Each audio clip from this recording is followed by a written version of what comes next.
এটা বলেছিলেন যে তারেক রহমান বলছিলেন এটা জাতীয় সরকার হবে, আপনারা যে সিট পান আর না পান যারাই আন্দোলন করেছেন, যেমন এই আমাদের ইসমাইল সম্রাট সেও আন্দোলন করেছে, সে নির্বাচন করে হলো না, তাকেও নিয়ে সরকারে একটা অবস্থান করতে চেয়েছিলেন যে আমাদের সরকার দুর্বল হলেও আমাদের স্বার্থে অন্যদের বিদেশিদের সাথে আমরা বোঝাপড়া করতে পারবো।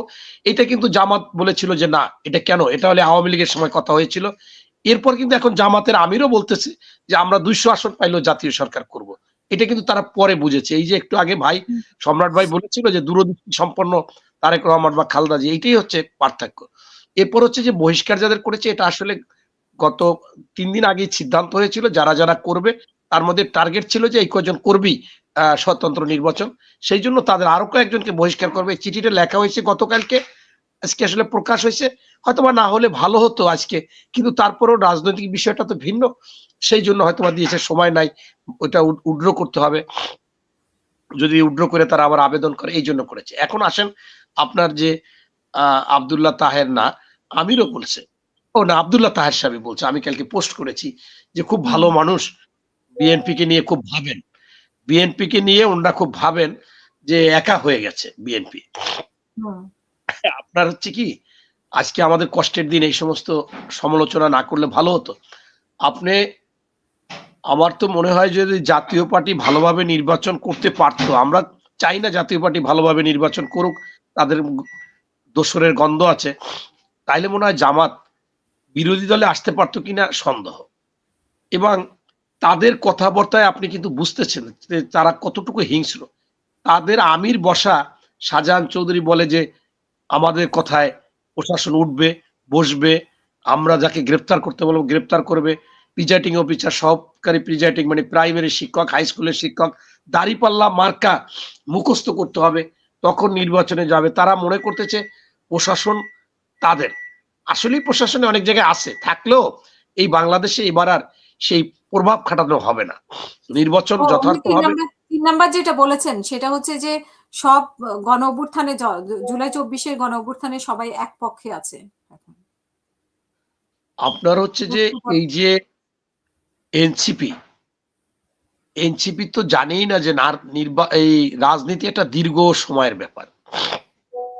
আপনাকে যদি আমি এখন দেখাই, আমি মনোনয়ন ফর্ম তুলেছি 14,500 টাকা দিয়ে, আরো খরচ হয়েছে, সেইখানে আমি মনোনয়ন পত্র জমা দিই নাই। কেন দিই নাই?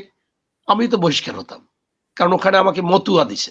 এটাই হচ্ছে রাজনীতির চিন্তা ভাবনা, যে করলে কি সুবিধা, না করলে কি সুবিধা। আমি আমার টেবিলেই আছে, আপনি যদি ফর্মটা দেখতে চান, আমি কিন্তু তুলেছি, আমার পেপার পত্রিকায় এসেছে, জাতীয় পত্রিকায় এসেছে, কিন্তু আমি তো নির্বাচনে জমা দিই নাই। অনেকেই আমাকে জমা দিতে বলছে, আমি জমা দিব কেন? কারণ আমি যেহেতু বিএনপি করব, যদি না করতাম তাহলে একটা ভিন্ন কথা। আবার আমি জমা দিয়ে বহিষ্কার হয়ে আমি আবার ছোট হব, আমি উড্র করতে যাব। তাই এই এনসিপি রাজনীতির যে দীর্ঘ সময়ের, এটা ছোটখাটো ব্যাপার না। আপনারা দেখেছেন তারা সারা বাংলাদেশে ওই করেছিল, সব জায়গায় গিয়েছিলেন, যাই একদিন বৃষ্টি পরে ব্যাঙের মতো সেই বিলে মোবাইল টোবাইল কাপড় চোপড় নিয়ে নাইমে পড়ছে। এটা হাস্যকর ব্যাপার না? এটা কি রাজনৈতিক ব্যাপার? সকল নেতারা নাইমে পড়ছে। এটা হতে পারে ছাত্র দল করতে পারে, যুব দল মানে অর্থাৎ ছোট যারা। এরপর এরা তো এই এক পাটোয়ারি বলছে যে 400 সিটের মধ্যে 300 সিট তারা কনফার্ম পাবে। এখন তারা 30টা নিয়ে জোট করে, তাহলে তো একটু লজ্জাও লাগে, কিন্তু আসলে এদের লজ্জাও তো নাই।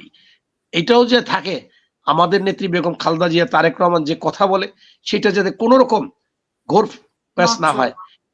জামাত যখন জোটে ছিল, বেগম খালেদা জিয়াকে বিদেশ, বাংলাদেশ, আমাদের মধ্যেও অনেকে বলছে জামাতের জন্য আজকে, যেমন আমাকে যতবার গ্রেপ্তার করছে, বলছে মানে খারাপ ভাষা করেই তো বলছে যে তুই জামাত রাজাকার, অথচ বলছি বিএনপি আর জামাত একই জিনিস, এরকম আমাদের গালি দিত রাজাকার।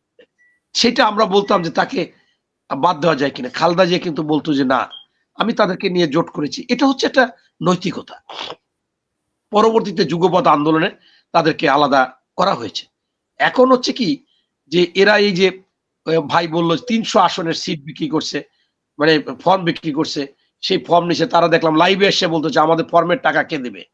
আবার 1.5 কোটি টাকা করে 45 কোটি টাকা নিছে। হ্যাঁ, এটাও ওপেন সিক্রেট হয়ে গেছে, সব পেপার পত্রিকায় আসছে। এটা মনে করেন মানুষ সমঝোতা করলেও কি এরকম ওপেন হয়? তাহলে এরা আসলে বাচ্চা মানুষ বা ছোট মানুষ, আমাদের সন্তানের মতো। আমি এদেরকে সমালোচনা করতে চাই না। আপনি এই জামাত সম্পর্কে যে বলেন, আজকে পিনাকি হয়েছে তাদের আমির। এই পিনাকি কিন্তু একসময় বলছে যে শিবির হইছে শয়তান আর জামাত হইছে বুড়া শয়তান। এটা টকশোতে এসে বলছে। হ্যাঁ? এবং তাদের সম্পর্কে কত কিছু বলছে। এখন সেই লোক যদি আবার তাদের হয়, তাতে বোঝা যায় যে তাকে পেইড করতেছে, টাকা পয়সা দিচ্ছে, তাদের পেপারে কথা বলতেছে, জামাতের আমির হয়ে গেছে। হ্যাঁ? এই ইলিয়াসও কোন সময় এই জ্যাকব মিল্টন, এরা কি আসলে তাদের চরিত্র আছে? আপনি বলেন, তাদের চরিত্র যদি থাকে তাহলে তো তাদের আরো অবস্থানটা ভালো হওয়ার কথা, কিন্তু সেটা তো হচ্ছে না। আমি মনে করি যে জামাত যা বলতেছে এটা আমরা কাউন্ট করি না, শুধুমাত্র যেখানে যেখানে প্রতিযোগিতা আছে সেইখানে আমরা বিরোধী বা অন্য পক্ষকে, বিপক্ষকে আমরা কখনো ছোট ভাববো না। আমরা সেখানে এগিয়ে যাচ্ছি। তবে মানুষ ইতিমধ্যে জামাতকে চিনে ফেলেছে। ওনারা যে বলেছিল যে এইটা দেখছেন, এইটা দেখছেন, এইবার এইটা দেখেন। এই জন্য কিন্তু আপনার ওই এআই দিয়ে বলছিল কোরমা পোলাও খেয়েছেন, মোরগ পোলাও খেয়েছেন, এখানে একটু গু খেয়ে দেখেন। এটা কিন্তু ওনাদের উদ্দেশ্য করে করছিল। এখন আমি মনে করি যে ওনাদেরকে বাংলাদেশ আরো বেশি দেখেছে। ওই ৪৭ সালে দেখেছে যে ওনারা কিভাবে ভারত বিরোধী করেছিল, পাকিস্তান বিরোধী করেছিল, সরি। এরপর আবার ৭১-এ দেখেছে কিভাবে বাংলাদেশ বিরোধিতা করেছিলেন। ৮৬-তে দেখেছে শেখ হাসিনার সাথে কিভাবে নির্বাচনে গিয়েছে।